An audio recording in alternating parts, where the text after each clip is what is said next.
Bien le bonjour à toi. Si tu me découvres ici, moi, c'est Samir. Ma mission, c'est d'aider les freelances expérimentés à passer un cap dans leur carrière. Et ce, qu'il s'agisse de décrocher leur mission idéale, d'améliorer leurs conditions actuelles, ou encore de développer des sources de revenus alternatives telles que du forfait, des interventions ponctuelles en entreprise, ou encore de l'apport d'affaires. Pour ça, je m'appuie notamment sur mon expérience de recruteur et d'ingénieur d'affaires en ESN. Je connais les coulisses du marché et les attentes des clients. Ça aide. Aujourd'hui, j'ai le plaisir de recevoir Issifou Baro. Issifou, c'est 20 ans d'expérience, multidiplômé, et c'est aussi une personne qui est passée de développeur en salle de marché via des ESN à product owner en direct chez le client. Un parcours inspirant qui prouve qu'on peut toujours apprendre, évoluer et se différencier. Dans cet épisode, tu découvriras comment il s'est bâti une spécialisation unique à la croisée de la data, de l'IA et de la finance d'entreprise. Et comment un simple mail arrivé en spam a tout changé. Trêve de bavardage, c'est El Camino et ça commence maintenant. Bonjour à tous, vous êtes bien sur El Camino. Aujourd'hui, je reçois Issifou. Bonjour Issifou. Bonjour Samir. Alors, écoute, c'est un plaisir de te recevoir parce que pour la petite histoire, j'ai connu Issifou sur LinkedIn pour le coup. On a eu l'occasion d'échanger ensemble. On a bien accroché et c'est marrant parce que c'était pas du tout l'objet de l'appel. Je sais pas si tu te souviens, mais c'était pas du tout l'objet de l'appel et finalement on s'est dit waouh, faut absolument qu'on tourne un épisode ensemble. Exactement, c'est bien ça. C'est bien ce qui s'est passé, oui, je m'en souviens. Bah écoute, très bien. Est-ce que tu peux te présenter pour ceux qui nous écoutent? Alors moi, c'est ici Foubaro. Je pense qu'il y a beaucoup qui me connaissent maintenant sur LinkedIn, mais bon, pour ceux qui ne me connaissent pas, moi, ça fait plus de 10 ans que je travaille dans la data, le digital et la finance. Voilà, une combinaison de ces trois. Et moi, j'interviens principalement en tant que product manager, product owner ou même architecte big data. Voilà. Donc, mais avec une très forte expertise en transformation de direction financière. Voilà, c'est ça. Très bien. On aura l'occasion de parler plus en détail de ce parcours parce que je pense qu'il y a vraiment pas mal de choses à dire. Oui. Est-ce que tu peux nous dire un petit peu comment tu as commencé? Si je me souviens bien, tu as commencé par du dev déjà. Oui, oui, oui. J'ai commencé par du dev parce que à la base, moi, je suis ingénieur. Voilà, j'ai un diplôme d'ingénieur. Et je suis aussi titulaire d'un MBA, mais je l'ai eu beaucoup plus tard. Donc, Mhm. j'ai bien commencé par du dev, dev Java. Voilà, le classique, quoi. Ouais, Le très classique. bien. Donc du dev, donc ta première expérience finalement c'était ça, c'était du dev quoi. Oui, je faisais du Java, plutôt IHM Java. Je travaillais Mhm. dans l'industrie de la sécurité informatique Mhm. chez une boîte qui s'appelait Denial, qui a été rachetée, je sais plus comment elle s'appelle aujourd'hui, et avant de décider d'aller dans les ESN, voilà, pour faire de la prestation. D'accord, d'accord, très bien. Euh, alors, c'était dans quel type de société? C'était un éditeur de logiciels qui faisait ce qu'on appelle un WAF, c'est un firewall applicatif. Voilà. Donc moi je m'occupais de la partie interface de configuration de ce firewall. Et ça, je l'ai fait, c'était ma toute première expérience, juste en sortie d'école. Ouais, Et j'ai travaillé là-bas 1 an et demi. ouais. Et très vite, j'ai vu dans ton parcours que tu as rejoint le domaine bancaire. Oui. Comment ça s'est fait? Comment tu as réussi à intégrer ce secteur d'activité? Est-ce que tu avais déjà ça en tête? C'était peut-être déjà en projet? Alors, Raconte-moi un petit peu. pas du pas du tout, pas du tout. C'est pas un secteur que je visais. Je visais rien de particulier. D'ailleurs, c'est une des raisons qui a fait que je suis allé en ESN. J'ai décidé de partir de chez mon employeur, non, de Mhm. quitter l'éditeur de logiciels pour aller en ESN parce que ce qui m'intéressait dans les ESN, c'est la multiplicité des missions qui, voilà, dans ma tête, cette multiplicité, la multiplication des missions allait me permettre de trouver ma voie. Et c'est comme ça que j'atterris en banque d'investissement et de financement. Voilà. Ouais. Ok, très bien. Et donc de là, on t'a confié tes premières tâches autres que du dev. Est-ce que tu peux Euh, nous expliquer comment ça s'est passé? Là, je faisais encore du dev Java Core. Ah, Cette d'accord. fois-ci, c'était du Java Core. Je travaillais sur les couches d'accès marché. Mhm. Voilà. Et pour faire court, c'est un ensemble de librairies, un ensemble d'API qui permettent aux différentes applications front de pouvoir communiquer avec les plateformes boursières. Voilà. Donc moi, j'ai travaillé là, disons, 1 an et demi, 2 ans Ouais. encore, avant d'évoluer vers un poste de MOA. Voilà, un Mhm. poste de MOA qui a été converti plus tard en poste de PO. D'accord. Donc, Voilà. première expérience là en salle de marché. Oui, en première expérience en salle de marché. On n'était pas exact, on était plutôt, on travaillait pour les équipes qui sont en salle, on n'était pas exactement en salle, même D'accord. si nos clients, c'était ce sont les métiers du front. Mais moi, j'étais pas dans la salle comme le ferait aujourd'hui ce qu'on appelle les développeurs commando. Non, Ouais. j'étais pas commando. C'était plutôt, voilà, on avait des projets à destination des équipes front, à destination de cette population-là. Et ouais, c'était bien une belle D'accord. expérience. J'ai rencontré des gens qui m'ont permis de devenir ce que je suis aujourd'hui. Donc voilà, toutes les personnes avec qui j'ai bossé, j'ai travaillé à ce moment-là, s'ils se reconnaissent aujourd'hui, je leur dire merci au passage. Voilà. Très bien. Parfait. Tu nous as parlé des ESN, donc tu es passé d'un éditeur de logiciels à une ESN.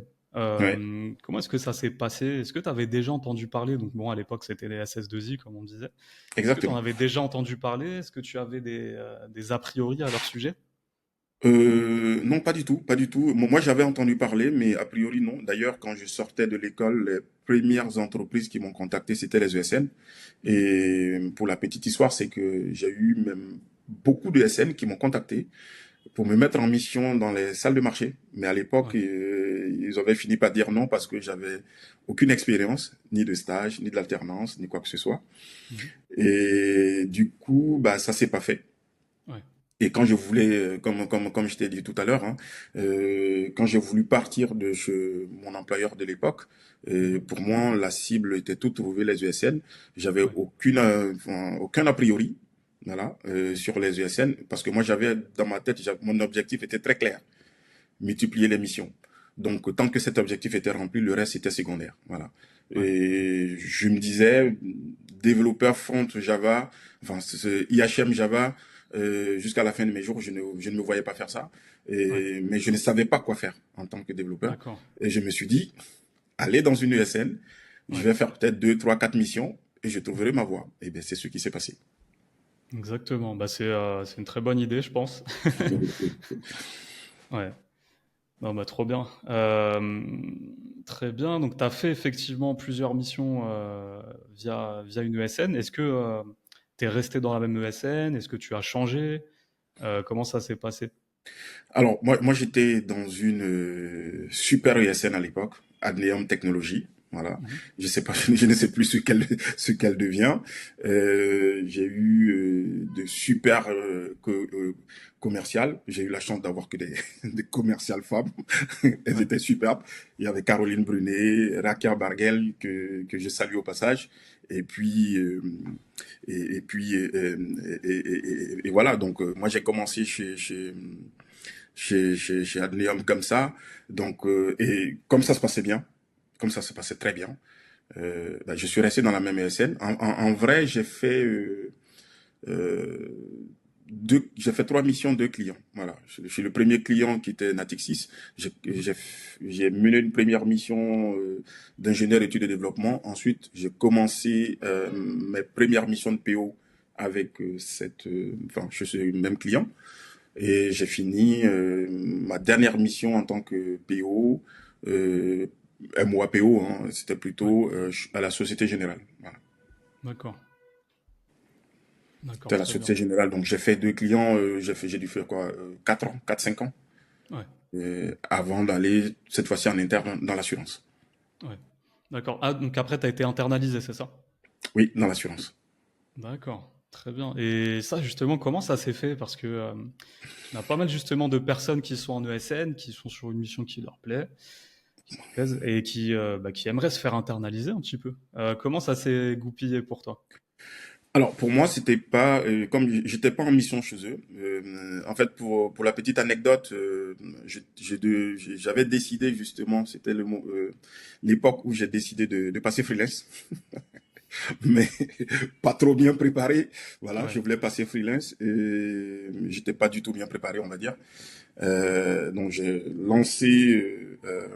me suis lancé dans le freelancing et comme je tardais à avoir une mission, il s'est passé un mois, 2 mois. 3 mois, je me suis dit, bon, peut-être qu'il est temps de faire autre chose. Ouais. Donc, j'ai continué à chercher mes missions et je suis tombé sur une ESN qui m'a gentiment proposé, qui m'a fait une offre que je ne pouvais pas refuser. Mhm. Donc, j'ai renoncé à mon projet de freelancing. C'est pour ça que je dis que je n'étais pas préparé parce que quand on est bien préparé, on ne revient pas en arrière. Ouais. Voilà, et qui m'a fait renoncer. Et j'étais dans cette ESN. Un jour, j'ai reçu un spam dans mon mail Ouais. et me disant qu'il y a une session de recrutement à la Défense, Mhm. au CNIT. Pour les anciens, il y avait un site qui s'appelait les jeudis.com.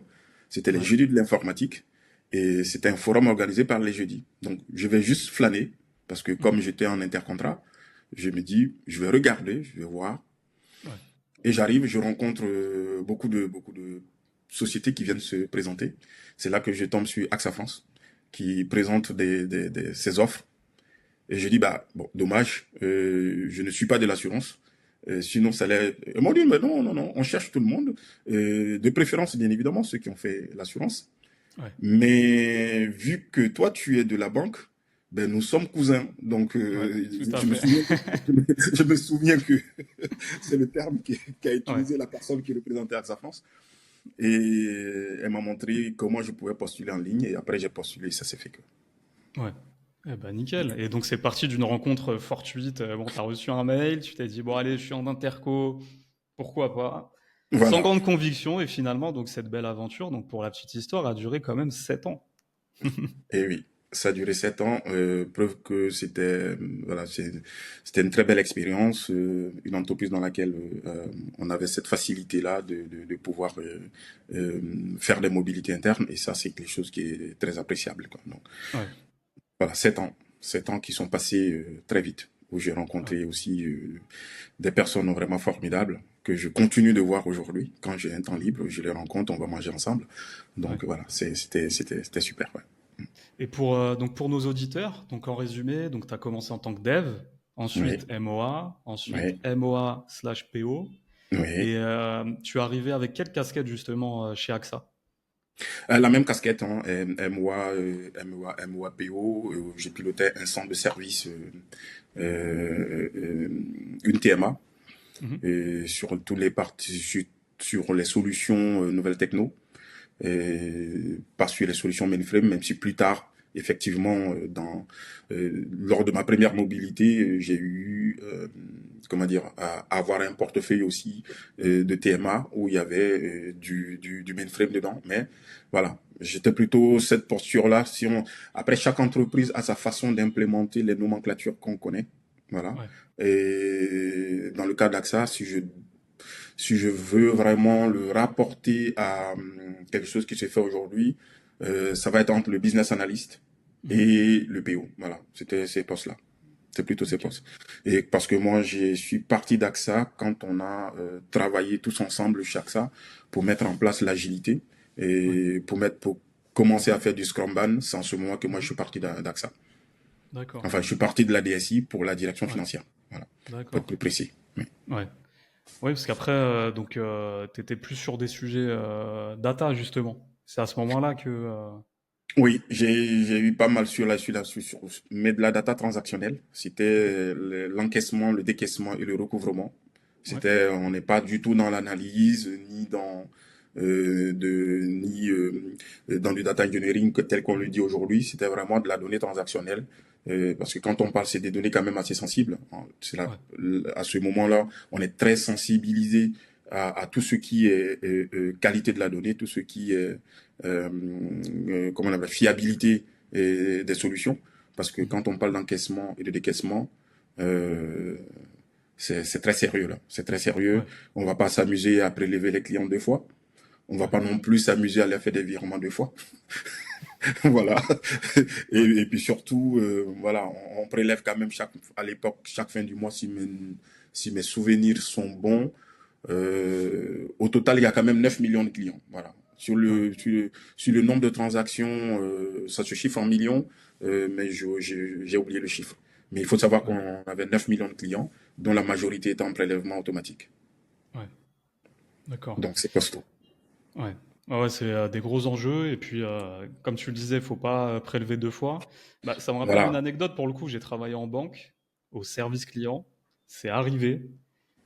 Et je peux te dire que on l'a senti, hein.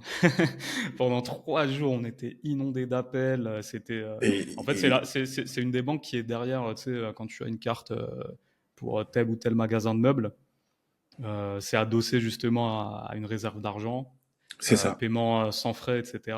Et donc Ok. c'est arrivé comme ça quelques fois qu'il y ait de double prélèvement. Et je peux te dire que ouais, on l'a senti, quoi. Voilà. Et là, voilà, quand on est une boîte comme ça, qu'on a quand même, moi, je donne le nom de la boîte parce que j'étais très content de travailler pour eux, Mhm. hein. Je parle d'AXA France. On a quand même Ouais, une réputation. Voilà, AXA France, tout le monde connaît AXA France. On peut pas ouais, s'amuser à pas bien faire les choses. Donc, sur ce coup-là, on était carré. Et ça, c'était vraiment une super expérience, quoi. ouais. Très bien. Et j'aimerais revenir sur un point. Tu disais tout à l'heure que tu avais tenté une première fois de passer freelance, mais que tu n'étais pas suffisamment bien préparé. Ouais. Qu'est-ce qui t'a manqué selon toi à ce moment-là pour concrétiser ce projet?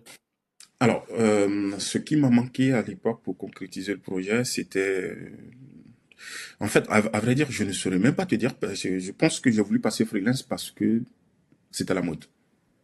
Et D'accord. ça, on passe pas freelance parce que c'est la mode. Ouais. C'était ça. Je suis même pas capable de te dire si c'était pour de l'argent, si c'était pour autre chose, mais c'est vraiment parce que c'était à la mode. Voilà. D'accord. La mode commençait à prendre. Là, moi, je te parle de 2010, 2011. Ouais. Euh, je me suis dit, oh, ça se tente. Voilà, ça se tente. Là, pour l'instant, j'ai pas trop de risques. J'ai pas d'enfants. Voilà, je suis même pas marié. Donc, Ouais. j'ai des comptes à rendre à personne. Donc, si ça va pas, je cherche un boulot. Je cherche un CDI à Ouais. côté. Voilà. Ouais. Ouais, Donc, rien à perdre, je quoi. suis allé. Mm. Et donc, la première SS2I qui m'a convaincu de renoncer à mon freelancing, je l'ai fait. Donc, tu vois que je n'étais Ouais. pas préparé, quoi. C'est plutôt ça. Ouais. L'idée était pas encore bien ancrée. D'accord. Voilà, Ouais. j'avais pas de projet construit autour de freelancing. Et quand t'as pas de projet, parce qu'on va en parler plus tard, parce que le freelancing, je pense que on se lance pas dedans parce que le copain il s'est lancé dedans. Je pense que c'est un tout. Ouais. Et à l'époque, j'avais pas construit ce tout-là, j'avais Mm. pas planifié ce tout. Et je me suis lancé comme ça. Ouais. Et dès la première offre qu'on m'a fait que je pouvais pas refuser, bah j'ai dit ok, bon, j'abandonne mon projet. Euh, Ouais. voilà. Ouais. Tu y es allé un peu la fleur au fusil, mais tu as eu la lucidité quand même de dire bon bah là j'ai une offre que je peux pas refuser. Allez, on y va, quoi. Exactement. Exactement. C'est ça. Très bien. Euh, Justement, au niveau des. Donc, tu es passé par deux ESN, c'est ça, si j'ai bien compris? Non, non, un seul. Une seule? J'ai connu, oui, oui, j'ai connu. Ah, la deuxième, en fait, j'ai pas eu le temps de travailler, c'est vrai. Ouais. Puisque, comme je t'ai dit, tu as raison. La deuxième ESN, en fait, si tu veux, c'est celle qui m'a fait l'offre. Ouais. Et comme j'étais en intercontrat, Ouais. je suis allé flâner à ce forum. Donc, finalement, Ouais. on a fait Ah une. oui, t'as pas vraiment eu le temps On a déjà de. mis fin Ouais. à la période d'essai, en fait. Avant même qu'ils trouvent ta première mission, quoi. Ouais, je comprends. Voilà. Ouais. J'ai mis fin à la période d'essai parce que AXA France m'avait dit oui. Ouais. D'accord, ok. Ok, je comprends. Voilà. Un point, moi, qui m'a interpellé sur ton profil ici fou, Mhm. c'est au niveau de tes diplômes, ta formation, on sent que tu es quelqu'un qui a à cœur justement de te former continuellement. Est-ce que tu peux nous en parler un petit peu? Quelle est ton idée derrière ça? Et surtout, comment est-ce que tu t'organises pour trouver le temps de Ah. faire tout ça? Alors, mes premières formations, après bien évidemment l'école d'ingénieur, ça a commencé. C'est pas le MBA que j'ai fait. Le MBA, je l'ai fait plus tard quand j'étais chez AXA. Mhm. C'est quand je suis passé MOA dans le cadre de ma mission chez Natixis. Ok. C'est un changement de paradigme parce que cette fois-ci, on est en face, on n'avait pas une organisation de type agile. La MOA est en face du client. Moi, j'étais en face des traders. Ils expliquent leurs besoins. Mhm. Tu piges rien. Tu comprends rien. Ouais. Avec toute la bonne volonté de mon ESN à l'époque, Mhm. qui m'accompagnait dans les formations internes, à un moment donné, je me rends compte qu'il me faut quelque chose de beaucoup plus costaud. C'est là que je commence à prendre des cours de finance de marché au CNAM, en cours du soir. Ah, mais qu'est-ce que c'est pénible. Pas que le cours il est dur, mais un cours à la fin à la fin de la journée, Ouais. ce n'est pas simple. Donc j'ai suivi ça pendant 6, 7 mois. Et c'était des modules pris pardon, de façon isolée. Ouais. J'ai compris que c'était pas fait pour moi parce que je suis un peu trop formaté à la française. J'ai besoin d'un diplôme. J'ai besoin d'une formation un peu, enfin, Structuré, plus quoi. cadrée, quoi, plus structurée. Voilà. Ouais. Donc je me suis dit, c'est intéressant, mais c'est pas ce que je veux. Donc j'ai mis en pause cette formation-là. Et quand j'étais chez AXA, je suis rentré chez AXA en 2011 et en 2015, je me suis dit, maintenant je sais ce que je veux. Je pense que j'ai besoin d'une meilleure compréhension du monde de l'entreprise, de la gestion d'entreprise. Et avec un ami à moi, nous nous sommes motivés. Voilà, on a à peu près le même parcours. On nous sommes motivés. On s'est dit, OK, on va essayer de trouver un billet. Et c'est comme ça qu'on a atterri à la Sorbonne. Voilà. Au MBA de la Sorbonne qui est aussi en cours du soir, mais cette fois-ci bien structuré. Ouais. Et surtout que là, j'étais plus préparé, mieux armé, parce que je savais ce que j'allais chercher. Et quand on sait ce qu'on va chercher, en fait, la difficulté de la formation passe en second plan. On a un Ouais. objectif. Ouais. Ouais. C'était Bah, à partir du moment où tu es vraiment. convaincu d'être au bon endroit, que ça va te servir. Ah, Exactement. pardon, il y a eu un lag, on s'est chevauché. Voilà. Euh, ok. Et donc, c'était combien de soirs par semaine, ça? De mémoire, je pense que c'était une fois par semaine, et des Ouais. fois deux. Et des Mhm. fois les samedis, on avait les samedis, mais principalement c'était une fois par semaine. Ouais. Quelques rares fois, 2 fois par semaine. Et là, clairement, ouais, humainement, c'était une expérience extraordinaire. Vraiment, c'était une expérience extraordinaire parce que tu rencontres, même si la majorité des profils sont des ingénieurs, Mhm. et parmi les ingénieurs, la majorité sont du domaine des systèmes d'information, Ouais. prendre des cours avec une neuropsychologue, des médecins, des pharmaciens, des ingénieurs du bâtiment, de l'automobile, Ouais. euh, Ouais, c'est super venir enrichissant. C'est apprendre vraiment d'horizons différents, quoi. c'est magnifique. C'est vraiment magnifique. On s'écrit de temps en temps tous sur LinkedIn quand on a des nouvelles des uns et des autres, parce que c'était une expérience extraordinaire. Vraiment.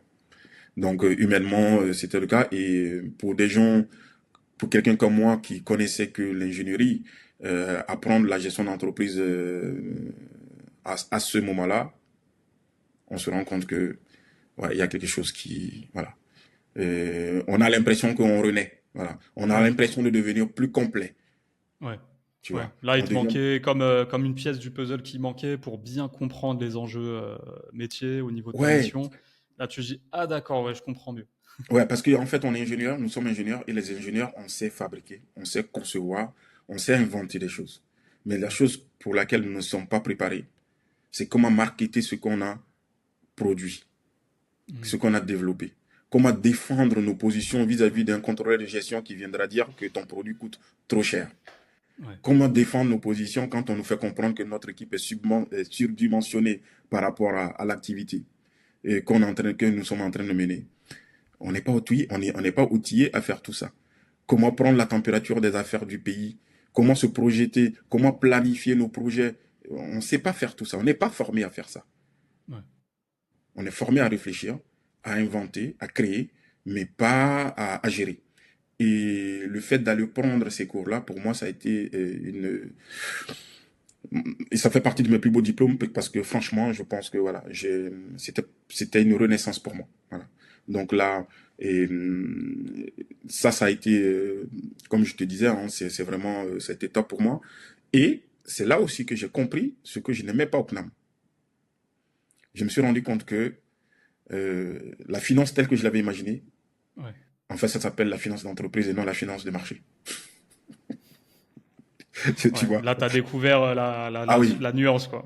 ah oui. Là, j'ai dit, OK, je comprends maintenant la finance qu'il me faut. Donc, c'est pour ça que, en parallèle avec cette formation des MBA, j'ai décidé de renforcer parce qu'on a un module comme c'est pas bah, des fois tu vois des MBA, on t'entend MBA en marketing, MBA en système d'information, MBA en finance. Non, pour nous, c'était vraiment le classique, le MBA classique, c'est-à-dire que le master en administration des entreprises.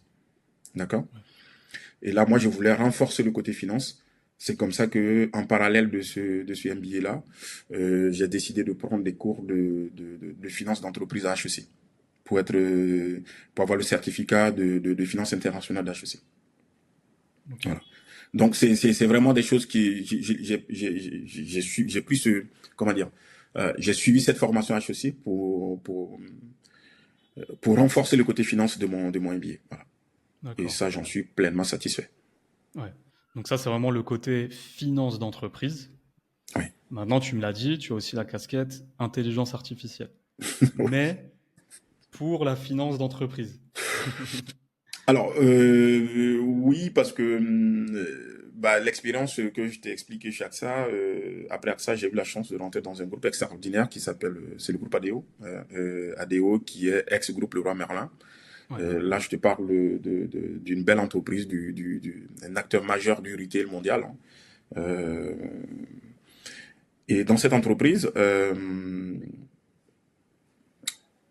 je pense que on est moi j'arrive là-bas en 2018, début 2018. Et comme tout le monde le sait, on a la pandémie qui arrive en 2020. Ouais. Voilà. Quand la pandémie arrive en 2020, on a un ralentissement de l'activité. À ce moment, bon, j'ai porté plusieurs casquettes dans cette entreprise. À ce moment, j'étais plutôt en audit. Et l'audit demande de voyager pas mal. Il faut savoir que c'est une entreprise qui est présente sur 11 pays. Ouais. 15 business units présents sur 11 pays. Et donc, on s'est déplacé pas mal avec le Covid, l'arrêt des transports. Donc, je pense qu'on appelle ça c'est chômage partiel, chômage technique, Ouais. chômage partiel. Voilà, j'étais en Ouais. chômage partiel. Je me suis dit, bah, en attendant que ça prenne, il faut trouver quelque chose d'utile. Il faut que je m'occupe autrement. Et je me suis dit, le sujet du moment, c'est quoi? C'est l'intelligence artificielle. Alors, l'intelligence artificielle, c'est quoi? C'est comment dire, pour comprendre l'intelligence artificielle, il faut comprendre les maths. Bon, quand tu es ingénieur, tu comprends les maths. Il faut comprendre, si tu sais développer, c'est encore mieux. Ah, tiens, ça tombe bien, j'étais développeur à la base. Je me dis, mais donc, il faut que je sache comment mélanger du code à des maths, c'est ça? Donc, bon, pour caricaturer, quoi.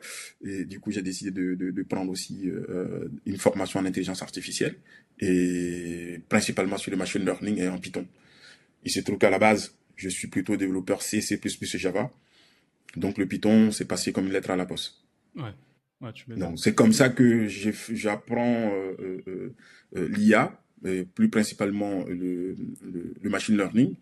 Et comme il se trouve que mon domaine de prédilection, c'est la finance, donc plutôt que de faire l'IA pour l'immobilier, l'IA pour le sport ou des Ouais. choses comme ça, ouais, ben, moi Ouais. je l'applique tout simplement à la finance. Ce Ouais. n'est pas Ouais. plus compliqué que ça. Tu as lié les deux, ouais. Mm. Voilà, je n'ai pas eu de formation spécifique l'IA appliquée à la finance. Non, non, non, pas du tout. Je comprends la finance, je connais la finance, je la comprends. Je sais, voilà, j'ai même déjà été analyste financier. Donc, Ouais. appliquer l'IA à un métier que je connais, que je comprends, ça va de soi. Ouais. Et c'est toujours dans cet état d'esprit, du coup, que tu t'es lancé dans ta thèse, justement, sur l'intelligence artificielle? Oui, oui, ça c'est encore un autre sujet parce que euh, je t'ai parlé tout à l'heure de mon employeur à ADO, mon Ouais. ex-employeur ADO. ADO est basé à Lille et moi ma famille se trouve à Paris. Donc ça veut dire que pendant les 7 ans, j'ai passé pas mal de temps soit à faire des hôtels ou du Airbnb ou des choses comme ça. Bon, ça fait longtemps que je regarde plus la télé. Donc voilà, ça c'est bon, ça c'est fait. Mhm. Donc se retrouver les soirs seul dans une chambre d'hôtel ou dans un Airbnb, majoritairement, on fait quoi? On a un side project à côté et machin. Je me suis dit, OK. Et si je mettais ça à profit autrement? Comme j'aime lire, chercher des choses, j'aime creuser des sujets un peu compliqués, je me suis dit, voilà, il faut partir sur quelque chose qui se rapproche à ça, voilà, quelque chose qui se rapproche vraiment à ce que je viens de te dire, c'est-à-dire la recherche, la lecture, Ouais. creuser des sujets un peu complexes.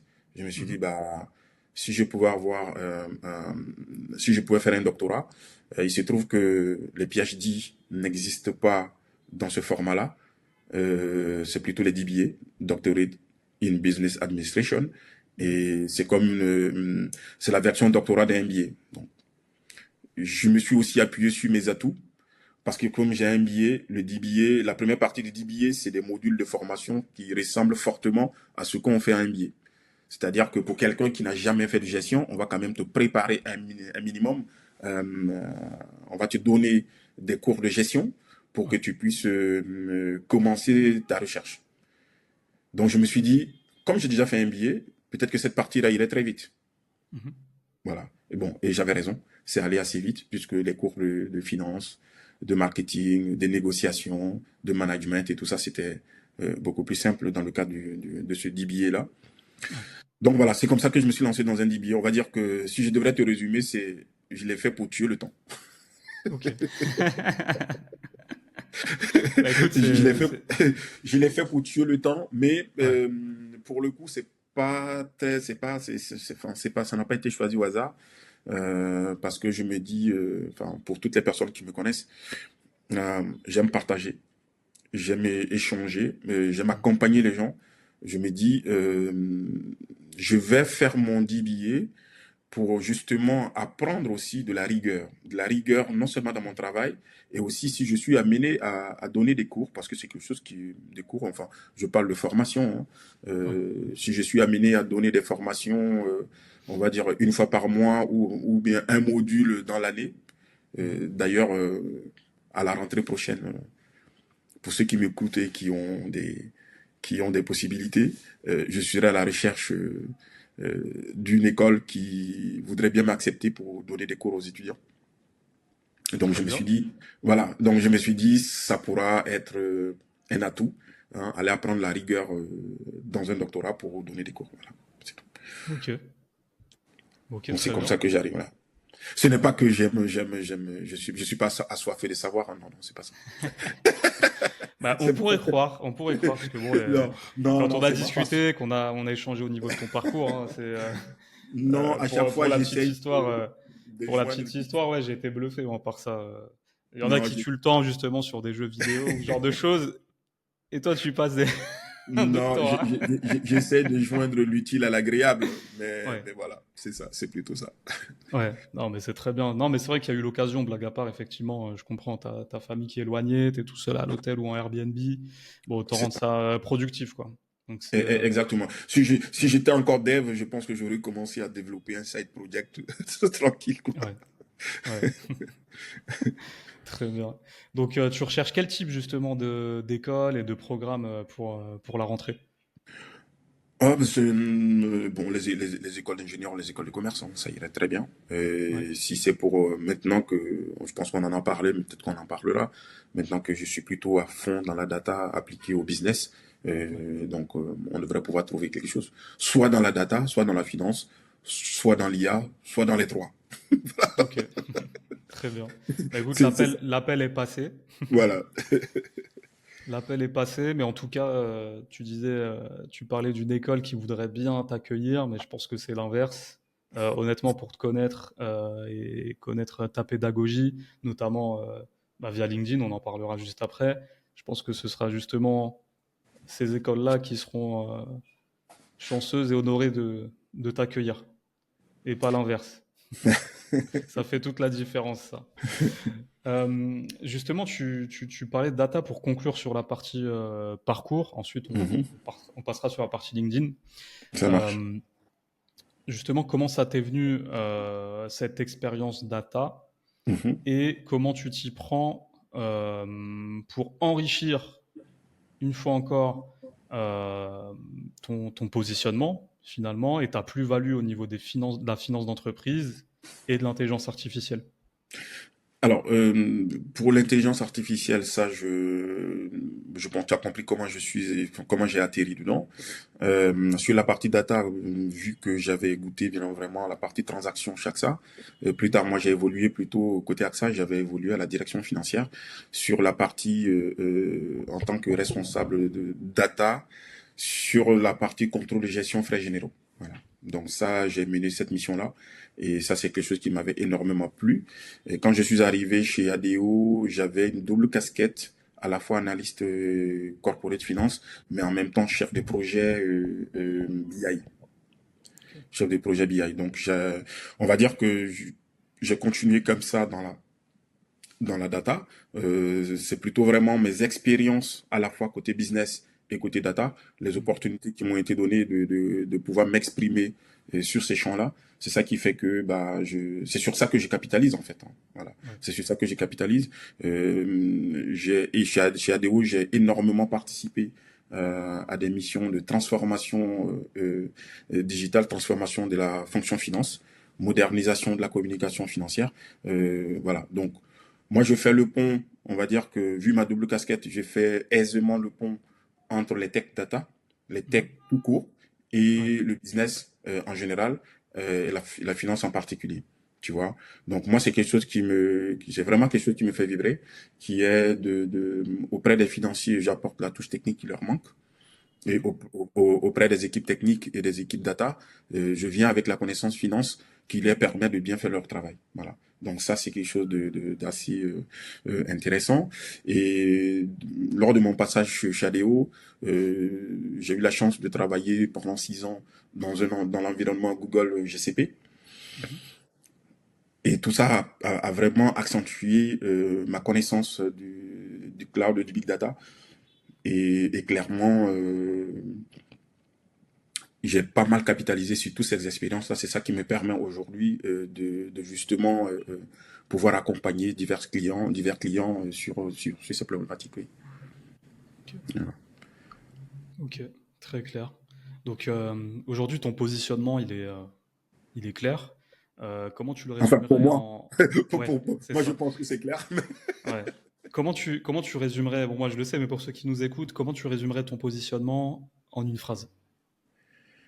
En termes de positionnement, moi je suis, comme j'interviens en tant que PO, PM, et voire même architecte Big Data, euh, en termes de positionnement, c'est très simple. Hein. Moi j'aide vraiment, enfin, je veux dire, j'aide les clients à réussir leur projet data. Voilà, c'est aussi simple que ça. Et pour aller plus loin, si je veux mettre plus précis, euh, à réussir leur transformation de la direction financière. Voilà, c'est vraiment mon positionnement. C'est très clair sur la data en général. Et puis, comme j'ai cette casquette finance, si ça parle finance, ce sera avec plaisir. Ok, ok, très bien. Donc aujourd'hui, tu te positionnes sur un rôle de product owner ou product manager. Ouais, Voilà, ça dépend un petit peu du projet. c'est ça. Au sein d'une direction financière sur un projet data et ou IA. C'est bien ça? C'est ça. Alors, Ok. pourquoi product owner? Parce que les postes de product manager se font de plus en plus rares pour les externes. Mhm. Sinon, voilà, mon poste de prédilection, c'est le c'est le product management, quoi, tu vois. Ok. Et voilà, ça c'est vraiment mon poste de prédilection. Maintenant, si on va côté technique, parce que j'ai la chance quand même d'avoir ce bagage technique-là, c'est vraiment l'architecture Big Data. Voilà, l'architecture Big Data, ça c'est le côté technique que je préfère le plus aujourd'hui. Ouais. Ok. Ok, très bien. Et on ne sait jamais, si une entreprise, une direction financière t'écoute aujourd'hui, comment est-ce qu'elle pourrait travailler avec toi? Comment est-ce qu'elle peut travailler avec moi? Déjà, on va commencer par échanger pour comprendre son besoin. Moi, Mhm. je suis joignable sur LinkedIn. Je pense que euh, je ne peux plus me cacher T'es sur LinkedIn. plutôt bien implanté alors. Voilà, je ne peux plus me cacher sur LinkedIn. J'avais commencé timidement et voilà, c'est parti très vite. Donc voilà, Ouais. je suis assez visible sur LinkedIn. Donc Euh, l'entreprise peut me contacter par le biais de LinkedIn et ça va se faire, quoi. Ok, ok, très bien.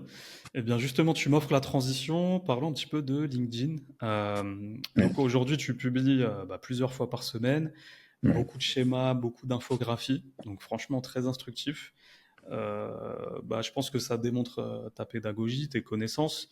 Mais au-delà de ça, je pense aussi que tu as cette capacité à intéresser des personnes qui ne sont pas du tout du domaine. Est-ce que ça, tu en as conscience aujourd'hui? Est-ce que c'est voulu? Est-ce qu'il y a une stratégie derrière? Dis-nous tout. Alors, il y a une stratégie derrière. La stratégie qu'il y a derrière, enfin, il y a un objectif plutôt. Voilà, il y a un objectif derrière, c'est plutôt euh, vulgariser au maximum. Vulgariser au maximum. J'arrive pas tout le temps, hein. Des fois, je fais un post. Quand je relis après, je me dis, oh là là, c'est un peu trop technique. Voilà. Ouais, Des fois, j'ai envie de ne pas aller trop dans les détails. ouais, Mais ça finit par m'échapper. Mais voilà. Derrière, je c'est vraiment, comprends. enfin, Ouais, ce que j'essaye de faire à chaque fois, c'est vraiment vulgariser au maximum. Et même si je connais un sujet, j'essaie de trouver, je cherche dans des bouquins, sur Internet, pour voir est-ce qu'il n'y a pas quelqu'un qui l'a expliqué de manière beaucoup plus simple que moi. Si je ne trouve pas, je garde ma version. Si je trouve, je prends, j'amende un peu ma version. Je prends rarement totalement ce qui est dit ailleurs, ouais, mais voilà, je viens fine-tuner ma version avec les mots simples que je trouve ailleurs. d'accord. Dans l'optique de simplifier au maximum. Ouais, C'est pas justement de le vider de sa substance, c'est pas ça l'objectif. ouais, ouais, bien sûr. C'est vraiment vulgariser au maximum pour que les gens puissent comprendre. Ouais, Après, ça dépend des thématiques. Par exemple, quand je parle des sujets finances, je m'adresse en général aux gens qui ne sont pas du monde de la finance. Je m'adresse à des techs, ça peut être des personnes de la data, ça peut être des personnes de la tech en général. Mais mhm. l'objectif, c'est de leur faire passer un message financier sans que ce soit rebutant pour eux. Ok, ok. Ouais. Voilà, mon Pour objectif, dire, c'est vraiment ça. regardez, voilà, c'est accessible. Vous pouvez aussi C'est vous y ça. intéresser. C'est quelque peu Et, pour les sensibiliser, les éveiller un petit peu à ce sujet-là, quoi. c'est ça. Et pour les petits malins qui s'amusent à prendre mes infographies et à supprimer ma photo dedans, il faut qu'ils sachent que c'est beaucoup, beaucoup d'heures de travail.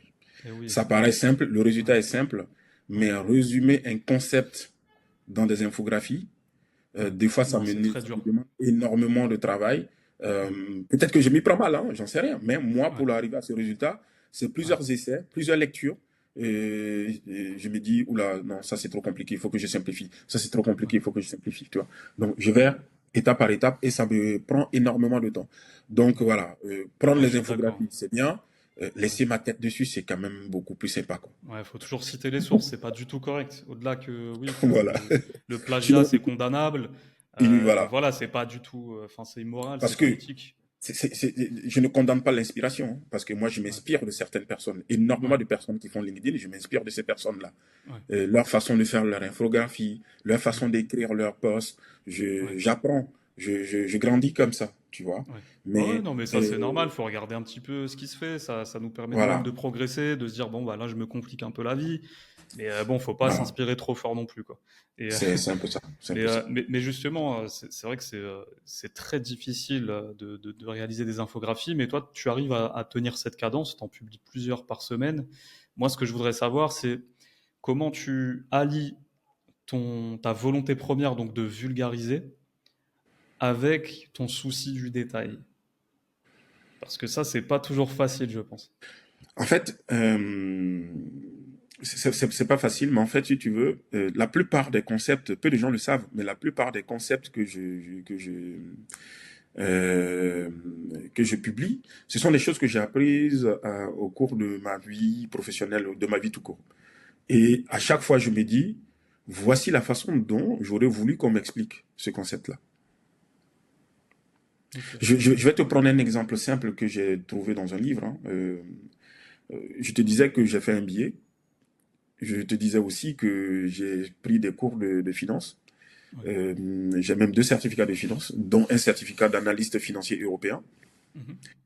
Mais dans 99% des livres que j'ai lus, quand on va te parler de l'actif et du passif, Mhm. mais il faut prendre des heures, des jours, voire des semaines pour comprendre, en fait. Ouais. Tu vois, Ouais, c'est pas on- normal, on- alors que c'est des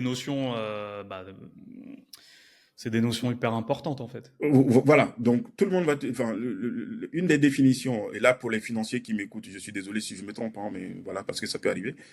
Une des notions une des façons d'expliquer la plus fréquente, on va te parler des emplois et des ressources. Ouais, Voilà. On dit ça, c'est des emplois, c'est des ressources. C'est vrai ouais, que quand tu prends le temps de bien réfléchir en français, tu comprends vite. Mais il faut ouais, prendre ce temps de recul-là. Alors, ouais, il y a un professeur qui l'a publié dans un des livres que je lis, de manière très simple, où il dit, l'actif, c'est ce que possède une entreprise, et le passif, c'est l'origine de l'argent qui a permis de financer l'actif. ouais. Très simple, clair et net. Je possède quelque chose, ça je le mets au passif, à l'actif, et au passif, je vais écrire l'origine, c'est important, l'origine de l'argent qui a permis de financer ça. Ouais, Je pense que même aux élèves de CM2, ils comprendront actif-passif si tu leur expliques comme ça, tu vois. ouais, Et ça, j'ai trouvé ça génial. Donc, je suis constamment à la recherche de ces explications les plus simples qu'on puisse trouver dans un concept. Voilà. ouais. Ça ne veut pas dire que ce que moi je publie sont les plus simples. Je dis juste que c'est les plus simples que moi j'ai trouvé. Oui, c'est ça. Voilà. C'est-à-dire qu'en tout cas, c'est ton focus premier, c'est voilà, c'est vulgariser au Voilà. Ça veut maximum. dire que Ouais, si je refais le poste, si mhm, entre-temps je retrouve une version plus simple de la même histoire et que je ouais, refais le poste, je prendrai cette version plus simple que j'ai trouvée. ouais. Très C'est bien. plus ça. Voilà. Et, C'est plus et comme comment ça. tu t'y prends pour tes infographies? Est-ce que tu utilises un outil en particulier pour les mettre en page? Comment est-ce que tu t'y prends? Canva. Ok. Je l'ai fait sur Canva. C'est pas, dans mes infographies, il n'y a absolument rien qui est automatisé. J'ai fait tout à la main. Ouais, Comme j'ai dit, je m'inspire de certains créateurs de contenu sur LinkedIn, voire même hors LinkedIn, des fois même sur YouTube, des fois sur d'autres plateformes. Je regarde, la personne a présenté ce concept-là. Des fois, ça n'a absolument rien à voir avec mon secteur d'activité. ouais, Même 99% des personnes chez qui je prends sur qui je m'inspire, ça n'a ouais, absolument rien à voir avec mon secteur d'activité. Très souvent, c'est très éloigné de mon secteur d'activité. ouais. Et je me dis, comment est-ce que je peux adapter ce que la personne raconte dans son secteur d'activité avec ce que moi je connais de la finance et de la data. Ouais. Ok. Donc, je suis plutôt à la recherche constante de simplification et de vulgarisation. Ouais. Parce que j'aurais aimé qu'on me les explique comme ça, Ouais. quand moi j'apprenais ces concepts-là. Ouais. Très bien. Et là, donc, c'est quoi ton rythme de publication là? J'en vois passer, je pense, 3 par semaine, c'est ça? Alors, ce fut un moment où j'ai commencé par en faire 3. Ouais. Ensuite, très vite, je suis passé à 4. Et après, je suis allé carrément à 7. Ok. Oui, oui, oui, j'ai publié 7 fois. Je pense que entre novembre, décembre, janvier, j'ai dû faire comme ça. Ouais. Après, j'ai levé le pied. Et sur le mois de mars, ça a été mon mois le plus pauvre. Il y a des semaines où j'ai même pas publié. Donc, tu vois. Euh, mais voilà, mais j'étais en train de repenser ma stratégie plutôt LinkedIn. J'étais Ouais. en train de revoir ma stratégie LinkedIn. C'était de voir comment est-ce que redonner un peu de souffle à ce que je fais. Ouais. Et là maintenant, je suis en train d'expérimenter d'autres façons de faire. Et quand tu es dans cette période-là, tu prends un peu de temps parce que en général, les publications que les gens voient, moi je les planifie plusieurs jours, voire plusieurs semaines en avance. Je commence déjà à penser au sujet que je vais Mhm. faire. Et comme ça me laisse le temps de récolter tout ce que je viens de te dire, c'est-à-dire les sources qui Ouais. me permettent de vulgariser au maximum. Ouais. Ouais, de mûrir un petit peu tout ça, quoi. Ton analyse, comment tu vas le formaliser. Ouais, et des fois, c'est pas des sujets, je ne dirais pas que c'est pas des sujets que je maîtrise, mais je veux dire, des fois, je découvre des choses qui vont me servir dans ma vie professionnelle. Je ne Ouais. fais pas ça exclusivement pour LinkedIn, absolument pas du tout. Ouais. Oui, oui, oui. Tout ce que je cherche, c'est quelque chose qui est censé me servir aussi dans ma vie professionnelle. Ouais. Donc, quand je partage des choses, ce sont des choses que soit je les connais, soit je Mhm. viens de les découvrir, mais dans tous les cas, ce n'est jamais fait exclusivement pour LinkedIn. Non, pas du tout. Non, Ok. pas du tout. Ouais. Ouais, c'est toujours avec cette volonté justement que ça te serve, toi, Ah oui, ah une oui, fois en mission, quoi. Très cool. exactement, exactement. Et le fait de me forcer à le vulgariser, Mhm. ça fait que je me force à m'imprégner du concept. Ouais. Tu vois, Ouais, là, ça te laisse pas le choix, là. C'est... voilà, ça me laisse pas le choix parce que y a des questions auxquelles il va falloir que je réponde sur LinkedIn. Et surtout, il faut pas que j'arrive sur LinkedIn en publiant des choses qui sont fausses. C'est ça. Voilà, tout le monde se trompe, mais il faut que, quand j'arrive, il faut que je parle de ce que je sais expliquer. Si je ne sais pas expliquer, je ne publie pas. Ouais, tout simplement. C'est aussi simple que ça. Parce que Ouais. ça me ferait, ça me mettrait mal à l'aise que on me pose une question et que je botte en touche ou que je ne sais pas du tout expliquer. Non, non. Ok. Et donc toi, c'est quoi ton... T'as commencé quand sur LinkedIn et ça a été quoi ton déclic justement pour commencer à publier? En fait, ouais, il faut que je me souvienne même d'ailleurs. Mon déclic, ça a été, je l'ai fait en août. Je pense que j'ai commencé le 9 août dernier. Ok. Ouais. Je devrais avoir, je pense que j'avais 950 abonnés Mhm. historiques, des amis Ouais. quoi, des connaissances. Voilà. Ouais. Et j'ai commencé à publier parce que je me suis dit, j'aime partager, j'aime accompagner. Plusieurs fois, on m'a dit, j'ai déjà expliqué quelque chose à quelqu'un et la personne m'a demandé est-ce que j'ai déjà été prof. J'ai dit non. Et la personne m'a dit, faudrait que je commence à y penser. J'ai dit, ok. Ouais. Ta, ta, ta. Je me suis dit, bon, Ouais. comme j'aime partager, mais j'aime expliquer les choses, pourquoi ne pas le faire sur LinkedIn? Ouais. Mais, euh, mais j'ai hésité à le faire. Il se trouve que le 9, je venais d'avoir mon certificat de data management auprès de l'association DAMA. Mhm. Parce qu'on n'en a pas parlé, oui, mais j'ai aussi des certificats techniques. Je n'ai pas que des certificats de finance. J'ai aussi des certificats techniques. Donc, je venais d'avoir celui Allez de voir data son management. profil, c'est un musée de diplômes et de certifications. Celui de data management, je me suis dit, comme tout le monde le fait, bon, je vais publier. Je l'ai publié et puis je me suis dit, ok, j'ai publié autre chose et ainsi de suite, quoi. Ouais. J'ai continué dedans à expliquer. L'idée, c'était que tout ce que j'ai appris dans le data management, Mhm. que j'essaye de communiquer là-dessus pour ne pas perdre ma connaissance que je venais d'acquérir. En fait, c'était ça l'objectif D'accord. numéro. Ouais. Je me Ouais. suis C'est dit, intéressant comme démarche, hein. C'est tu rare vois, ça. voilà, je me suis dit, tiens, je viens de me former au data management, c'est hyper intéressant. Moi qui ai appris le data management sur le tard, là, je viens d'être formé à ce sujet-là. Et là, j'ai maintenant, je connais le data management, enfin, l'état de l'art, je le connais. Ouais. Ce serait dommage de retomber dans mes travers. Ce serait dommage de perdre la connaissance. Donc, j'ai commencé à publier. D'ailleurs, si tu regardes mes premières publications, c'était que Mhm. sur du data management. Ok. Et Parce tu que faisais déjà justement des infographies ou c'était plus des posts écrits? c'était plus des posts écrits. Ouais. Il n'y avait pas Ok. beaucoup d'infographie. Il n'y avait pas du tout d'infographie.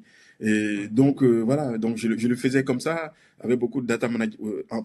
Mon objectif, c'était vraiment de continuer à conserver mes connaissances acquises en data management, tu vois.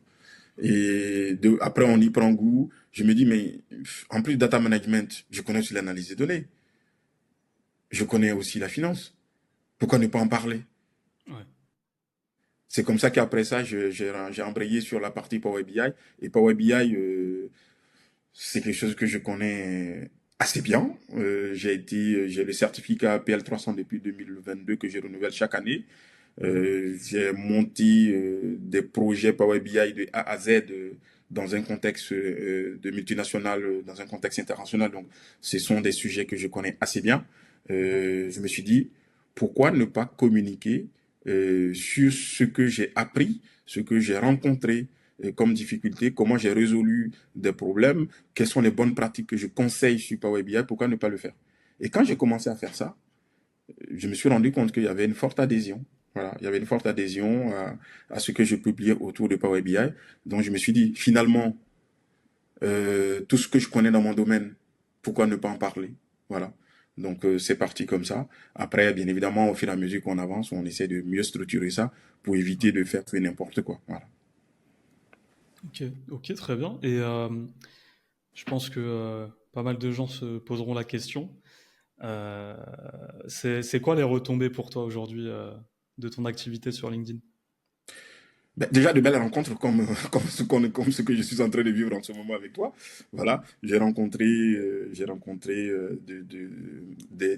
vraiment des chic types, des gens que j'aimerais rencontrer en vrai. Par Ouais, exemple, Mohamed Alani, lui, j'aimerais bien le rencontrer en vrai.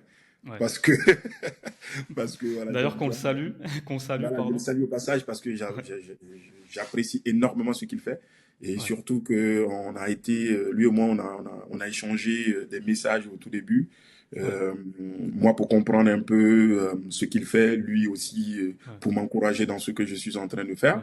Bah, surtout qu'il y a Et une forte convergence entre vos sujets. Donc, il parle aussi voilà, de voilà. Donc, d'intelligence artificielle. Donc, exactement. J'ai rencontré aussi d'autres personnes, par exemple un professeur de finance dans une université niçoise, Bruno. Si tu m'écoutes, voilà, un petit coucou.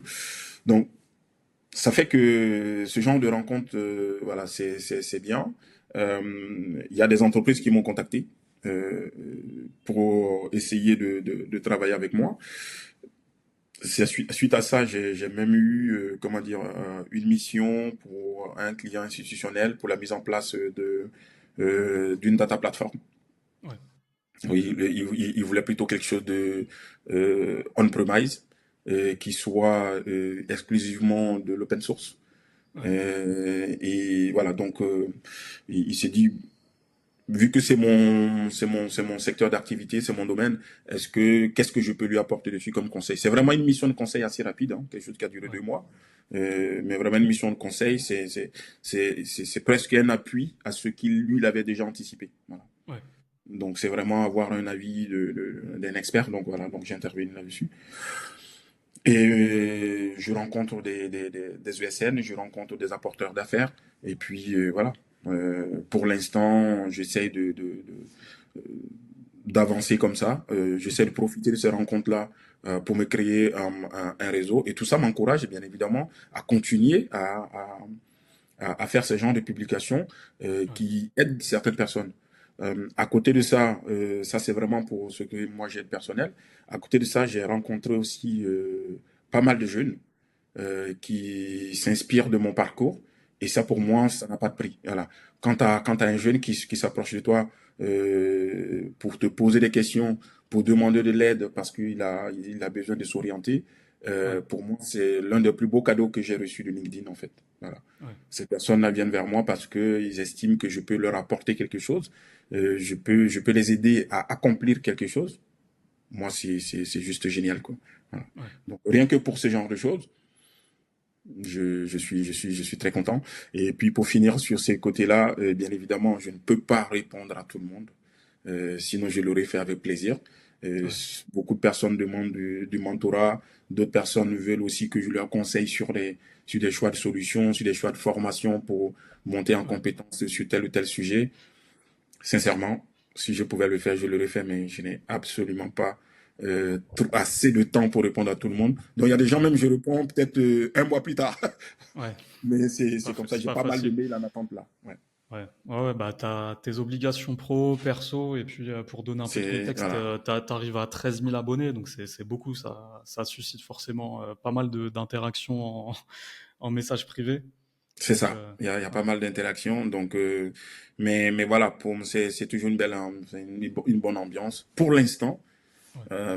je pense que j'ai pas encore eu de haters sur LinkedIn. Ouais. Il y en a qui vont dire c'est que tu tapes pas assez fort, c'est que t'es pas assez clivant. Oui, mais je ne suis pas venu sur LinkedIn pour être clivant. C'est Donc, ça, c'est pas je ton suis venu. objectif, ça se sent de tout ce que Voilà. tu me dis. Non, non, non, non, Voilà, non. c'est pas Je suis le venu style pour de la maison, partager. quoi. Voilà, c'est pas le style de la maison. Je suis venu pour partager.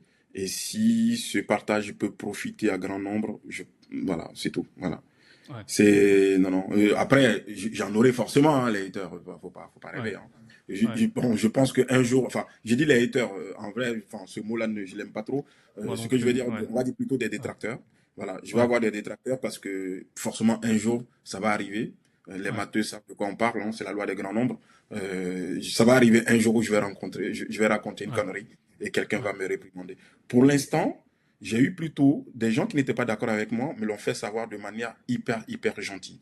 Et ouais, ça, ouais, j'ai supprimé un seul poste. Je vais être ouais. honnête, hein.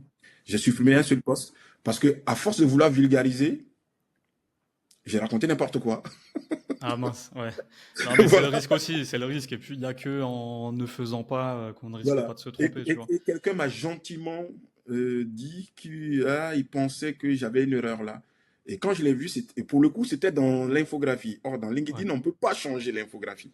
ouais, malheureusement, ouais, On ne peut pas modifier l'infographie. ouais. Donc, soit je supprimais le post en entier et je le recréais. Le Mhm. contenu du post était bon. Mais Ouais. l'infographie, Mais pas du tout. l'infographie, non, pas exact. Ah mince, Donc, ouais. je me suis dit, je ne peux pas le laisser comme ça. Donc, en plein milieu de la journée, un post qui avait du succès, Mhm. j'ai fini par supprimer. Ah mince. Voilà, je Ça l'ai devait être supprimé parce frustrant, ça. que non, non, Ouais, non, je ne me voyais pas laisser quelque chose qui véhiculait ouais, un message qui était faux. ouais, Je salue la personne au passage. Je lui ai envoyé un ouais. message pour le remercier Mhm. enfin, d'avoir attiré mon attention sur l'erreur qu'il y avait Ouais. dans mon. Non, mais ça, au contraire, c'est ce Ouais, qu'on aime. Et c'est très sain, justement, de, voilà, une personne fait une erreur, on lui signale gentiment, ou on n'est pas d'accord, on fait part de son avis. C'est justement le but. C'est exactement. vraiment le but des commentaires, quoi. On n'est pas là pour poster et que tout le monde dise, ah oui, c'est génial, t'as raison. On est Sinon, d'accord. c'est plat, c'est pas du tout stimulant. Et C'est ça. là où je te rejoins, c'est que je pense qu'il y en a qui utilisent le mot haters à mauvais escient. Une simple personne qui n'est pas d'accord avec eux, qui va leur signaler, ah, c'est un hater, ça y est. Non, non, faut pas tout mélanger, quoi. Mais pour le Ouais. coup, tu parlais même de détracteurs. Je pense vraiment que tu es une des rares personnes que je connaisse sur LinkedIn qui, pour moi, je conçois pas que tu puisses avoir des détracteurs. Je vois pas comment, quoi. Non, ça peut arriver parce que faut pas oublier que nous sommes quand même dans un domaine qui est très pointu. Ouais, L'IA et la data analyse, ce sont des secteurs qui sont très pointus. ouais, Si tu ne fais pas attention, si tu ne te revérifies pas plusieurs fois, si tu arrives comme ça parce que tu as vu une news ou tu as une intuition ou tu t'es amusé à pomper un texte quelque part et que tu le publies comme ça sur LinkedIn sans vérification, par exemple, tout ce que je publie sur Power BI, je le teste en local sur mon poste ouais, pour être sûr que entre-temps Power BI n'a pas évolué et que c'est moi qui raconte des bêtises. Donc je les ouais. teste et quand j'ai la preuve comme quoi ce que j'ai testé, ça me sort vraiment le résultat, donc je viens, Mm. je fais un post là-dessus en disant pour faire ça, il faut faire Ouais, ça comme ça, tu vois. Donc ok. j'explique comme ça pour être Ouais, sûr, ok. je teste avant. Voilà. Je marque une courte pause. Vous entendez là ce niveau de rigueur juste pour un poste. Imaginez en mission ou imaginez pour un module qu'il doit enseigner dans une école. Voilà. Parenthèse ouverte, parenthèse refermée. Voilà.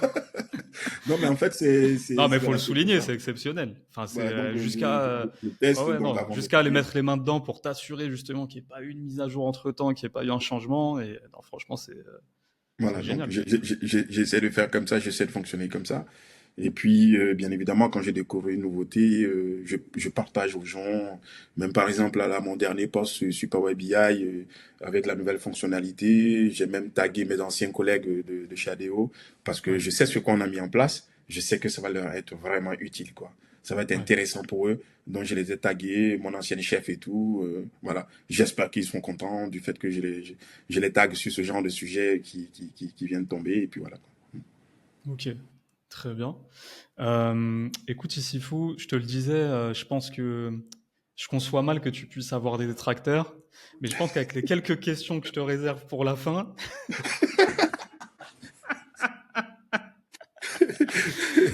tu auras peut-être tes premiers détracteurs là, dans les jours qui Allez, suivent. let's On go, est let's parti? go. On Allez, est parti. allez. Alors, il y a un débat qui fait rage sur LinkedIn. Bon, bah, c'est freelance, CDI, etc. Il y a d'un côté la vision du CDI qui se fait exploiter, fouetter dans l'open space, qui est asservi. Voilà, on a à la limite de l'exploitation, quoi. Versus le freelance. Mais attention, il y a une sous-catégorie dans les freelances. T'as le freelance qui a tout compris, qui vit sa liberté, qui vit sa meilleure vie, la démission au forfait, il signe en direct, et t'as le freelance, lui aussi, qui est asservi par les méchants de ESN. Voilà, c'est quoi ton ressenti, toi, sur la question? Alors, oui, je pense que je vais avoir mes premiers détracteurs.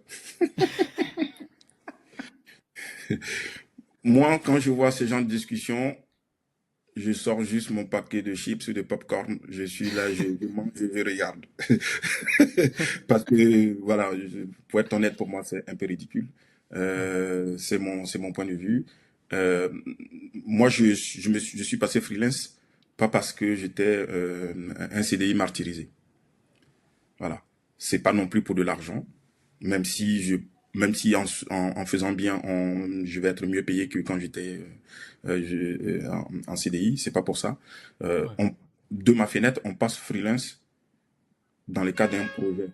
C'est un tout. Voilà. Être freelance, ouais, c'est un tout. Je te donne un exemple. Moi, aujourd'hui, je pense à des side projects que je n'ai ni le temps, ni la compétence pour réaliser. Alors, je fais comment? ok, En tant que salarié, il faut que je prenne sur mon salaire pour les payer? Non. Mais dans le cadre de freelance, c'est ma société qui va prendre en charge ce genre de ouais, dépenses. C'est ouais, aussi bête, mais c'est aussi simple que ça. ouais, Pour moi, c'est une vision globale. Voilà. mhm, Je sais qu'il y a des choses qui sont beaucoup plus simples en étant CDI. Il y a des choses qui sont beaucoup plus simples en étant freelance. J'ai des projets qui ne sont plus compatibles avec le poste ouais, de CDI. C'est aussi simple que ça. Va pas chercher des explications plus loin. ouais, ok. D'accord? Donc pour toi, Et c'est puis, une question de moment de vie, quoi. C'est c'est d'étapes une dans ta question de moment vie, de vie, d'aspiration, de... Ok, d'aspiration, de projet. Et puis, ok. taper sur les CDI, il faut quand même être un peu culotté parce que c'est pas Mhm. un freelance qui va te recruter quand tu es freelance. Eh oui. Bah, surtout quand on valorise le soloprenariat, d'emmener sa boîte le plus loin possible tout seul, et si tu embauches, prends des freelances, bon, Et en voilà. plus, Ouais, c'est pas donné à tout le monde. ouais, Tout le monde ne peut pas être entrepreneur. Tout le monde ne peut pas être freelance. Et quand tu as tapé sur les ESN, c'est le deuxième sujet le plus ridicule que j'ai jamais vu parce que les faits sont têtus. mm. Les ESN ont le plus gros part la plus grosse comment dire Part de marché. part de marché de la prestation dans ce pays-là. Ouais. Mais c'est les meilleurs partenaires qu'on puisse trouver. Mm. C'est clairement les meilleurs partenaires qu'on puisse trouver. C'est comme si un artisan maçon te disait que finalement les constructeurs de maisons ne servent à rien. Il faut aller voir directement le client. Ouais, Ça c'est comme si les maçons se mettaient à se plaindre des constructeurs mm. de maisons. Ouais, Si les électriciens se mettaient à se plaindre des constructeurs de maisons.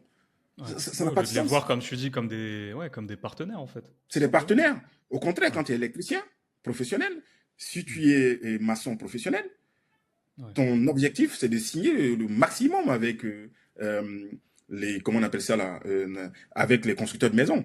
Pour moi, ouais, les ESN, ce sont mes constructeurs de maisons. ouais, Tu vois ce que je veux dire? Autre ouais, chose, on va te dire que oui, mais ils prennent une marge. mm. Parce que le chauffeur de Uber, quand Uber leur prend 25%, ils diront non, je ne veux pas de ton appli, je vais appeler le client tout seul. Enfin, si tout le monde savait le faire, il n'y a pas de Ouais, problème. bien sûr. Ouais, En fait, et même par rapport à un TJM, je vois aussi des discussions, hein, ça arrive hein, sur le TJM, où il y a des gens qui disent oui, ils m'ont donné que, allez, disons, ils m'ont donné que 500, pourtant ils prennent 700. Je ne suis pas dans le secret des dieux, mais la question que je me pose, il y a deux façons de négocier ça. Soit c'est une somme fixe, soit c'est un mm. pourcentage. Ouais, Et quand c'est une somme fixe, c'est bien toi qui as demandé 500. ouais, Quand tu as demandé 500, oublie le client. Regarde l'USN en face. Tu lui as demandé 500, elle te trouve 500. Peu importe comment elle te vend après, tu devrais ne. Voilà. Tu devrais que t'en prendre à toi-même parce que tu n'as pas réussi à connaître ta valeur perçue, ouais, ta valeur. Tu t'es pas bien vendu auprès de l'USN en fait. ouais. Ouais, tout à fait. Après, je Ou pense bien qu'il y quand c'est pas. a. Ça, c'est vrai qu'il y a ces deux visions-là, je le vois passer. Tu as ceux qui pensent comme toi, exactement, et qui disent bon, bah voilà, toi, tu as demandé 500, le SN t'a donné 500, même s'ils vendent C'est des tout. services derrière 900, c'est pas ton problème. C'est pas un Mais c'est problème. vrai que. Et moi, je suis plus de cet avis. Maintenant, Je pense que là où ça coince, c'est sur le côté manque de transparence. Je Exactement. peux comprendre qu'au bout de 2 ans de mission, que tu apprennes que bon, tu as demandé des augmentations de TGM, tu ne les as pas eues, tu es resté à 500 et qu'en fait tu apprends que bah, non seulement le SN te vend 800 euros, mais en plus de ça, il y a eu une ou deux augmentations. Voilà, c'est là où j'allais en Là, venir. ça coince. Ouais. C'est là où j'allais en venir parce que cette somme fixe ou ce pourcentage Ouais. ne peut fonctionner que quand on est dans le cadre complet de transparence. Et effectivement, quand il n'y a pas de transparence, je peux comprendre les gens qui se plaignent dans cette situation-là. Voilà. Ouais. Puis on est censé être transparent, c'est tout. Enfin, je veux dire que si la transparence t'intéresse, à la première occasion, tu sauras qu'ils ne sont pas transparents, tu pars. Ouais. C'est aussi simple que ça. Tout à fait. Donc, pour moi, c'est un faux débat. Je pense que c'est une question de négociation. Il faut se mettre dans la posture de B2B et dire, voici les règles de négociation avec mon partenaire et c'est tout. Ouais. C'est une Tout question à de fait. partenariat. Il n'y a pas de quelqu'un qui écrase l'autre. Non, c'est une question de C'est ça. partenariat. Et Oui, ça, il comme n'y a dans toutes personne les qui te entreprises, force. Ouais. voilà, les fournisseurs d'Apple, qu'est-ce que tu veux que je te dise? Ils sont Mhm. pas plus forts qu'Apple. Ouais. Et quand ils commencent à devenir un peu trop forts, Apple finit peut-être par les racheter, mais c'est une question de rapport de force. Et ça a toujours existé dans le business. C'est pas propre aux ESN. Ouais. Ouais. Donc, c'est pour ça que je trouve ridicule. Mais on apprend, on apprend. C'est pour ça que je Mhm. sors mon popcorn. Je commence à scroller sur LinkedIn quand je vois ce genre de choses. J'adore. Moi, j'adore lire ce genre de débats. Parce que, voilà, j'apprends énormément sur la nature humaine. C'est tout. Ouais. Mais c'est marrant ce que tu dis parce que parmi ceux qui disent justement que les freelances en régie vendent leur temps et donc sont asservis, il y en a beaucoup qui utilisent cet argument de ouais, le SN prend une marge indécente. Mais c'est marrant quand même de dénoncer euh, le pseudo-asservissement, tu vois, pour vendre ton offre. Donc oui, tu es un freelance asservi, tu vends ton temps, etc., etc., tu es ponctionné par une ESN. Mais d'un côté, utiliser l'argument de ah, les ESN de toute façon prennent une marge indécente. Donc c'est-à-dire que tu dénonces Samir, une posture basse pour toi-même te mettre dans une posture de soumission, comme si tu n'avais pas le choix finalement que d'accepter qu'on prenne une marge indécente. Encore une fois, on en revient à ce que tu dis. Tu as tes conditions. C'est du B2B. exactement. Tu es freelance, mais c'est du Exactement. B2B. Donc tu as des Exactement. conditions, tu choisis tes partenaires. Et encore une fois, messieurs, dames, il y a des ESN fiables. Choisissez-les. On est C'est pas du d'accord. n'importe quoi. La fois C'est dernière, je exactement vois. ça. Eh oui, la fois dernière, j'ai vu passer un post, mais qui m'a choqué. C'est qu'apparemment, la nouvelle mode, et ça, je l'ai pas vu passer pour le coup, j'en ai pas entendu parler, c'est que certaines ESN vont te demander un jour de gratuité par mois. Mais bien évidemment, on n'accepte jamais ça. Déjà, c'est culotté de leur part de le demander, mais bien évidemment, on n'accepte pas ça. Personne te demande d'accepter ça. Alors, et moi, le pire que j'ai vu, c'est que les personnes qui dénoncent ça, ce sont les premières, dès qu'ils ont une occasion de faire un apport d'affaires, ils prennent 15 à 20%. Merci bien.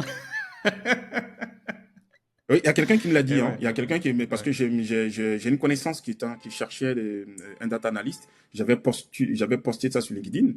Et 3 semaines ou un mois plus tard, quelqu'un m'a contacté pour me dire et qu'elle était intéressée cette personne m'a dit qu'elle était intéressée par le poste, même si je Ouais. prends 20%. J'ai dit, mais jamais, mais un Mhm. apport d'affaires. Il m'a dit, oui, oui, oui, Ouais. qu'il en a connu, Mhm. des gens qui prennent entre 15 et 20% en apport d'affaires.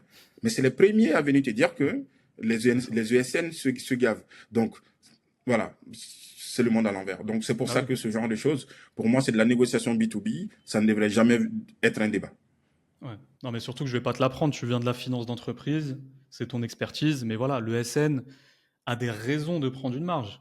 Mais bien Il y a les sûr, frais de structure, il y a ah, bien sûr, l'intercontrat pour leurs collaborateurs en CDI. mais Je veux clairement. dire, une ESN qui prend 15-20%, c'est pas déconnant. Par contre, Jean-Michel, apporteur d'affaires, qui se pointe et qui prend 15 ou 20%, et qui souvent confond apport d'affaires et simple cooptation ou simple Exactement. name dropping, tiens, on va voir un tel, il a une mission. Voilà, Peut-être pas déconner. Ouais. voilà. Donc moi, pour la partie apport d'affaires, je disais, eh bien, je l'avais dit, écoutez, moi je qualifie le CV, et je dis Ouais. à mon contact, je qualifie le CV parce que mon contact, il m'a dit que comme moi connais bien le domaine de l'analyse, enfin, je maîtrise l'analyse des données dans un contexte de finance, que si je lui transmets des CV, lui, il pense que ça va être, je le décharge un peu. Donc moi, j'ai dit juste aux gens, j'ai dit, écoutez, je ne prends pas plus de 5% si Ouais. jamais je fais un apport d'affaires. Voilà. Ouais. Je pense que Tout c'est à un fait juste, cohérent. Ouais. c'est assez honnête, c'est assez C'est cohérent, raisonnable. et puis c'est tout quoi. Voilà. Ouais. Très bien. Très bien. Bah, écoute, l'épisode touche à sa fin. Je te remercie pour cette belle discussion. Est-ce que tu as un Avec mot de la plaisir. fin à nous partager? Un mot de la fin, juste pour te dire que voilà, c'est avec plaisir que j'ai échangé avec toi et que bien évidemment, je pense que on n'a pas pu aborder peut-être tout ce que tu avais prévu parce que voilà, le temps passe un peu vite. Sinon, voilà, toutes les personnes qui seront intéressées par continuer cette discussion en ligne ou en direct, voilà, comme je dis, je suis joignable sur LinkedIn. S'il y a un sujet qu'on a abordé qu'ils aimeraient qu'on détaille, je pourrais leur apporter mon point de vue. Je suis joignable en DM.